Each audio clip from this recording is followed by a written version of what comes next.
Unë tash 10 vite, sikur me juve, njëjtë me Visarin, kemi kontribuar në vedisim në tema të shumta, madje duhet me thonë, megjithëse ju të dy jeni shumë modest, që shumë shpesh shikuesit që na kanë shkruar për termine, i keni marrë raste sociale dhe pa pagesë dhe i keni ndihmuar fëmijë të shumë të cilët brenda vitit e keni në ato agjendat e juaja sa persona dhe mund t'i ndihmoni, kështu që është me të vërtetë për të duar trokitur ky humanizmi që keni.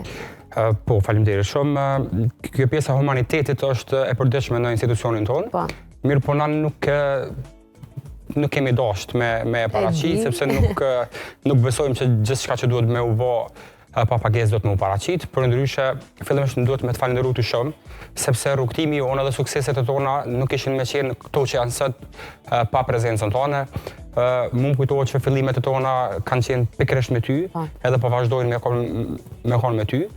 Edhe faleminderit shumë që na dha mundësinë që ekskluzivitetin për hapjen e qendrës në Gjilan, na e ke dhënë ti për me paraqit prapë me ty 50 vitesh gati. Çdo gjë që është në të mirë të komunitetit e ka derën e hapur te familja jonë, edhe kur e kam pa këtë kontributin që bën edhe Visari edhe komplet stafi, është për me u përkrah patjetër.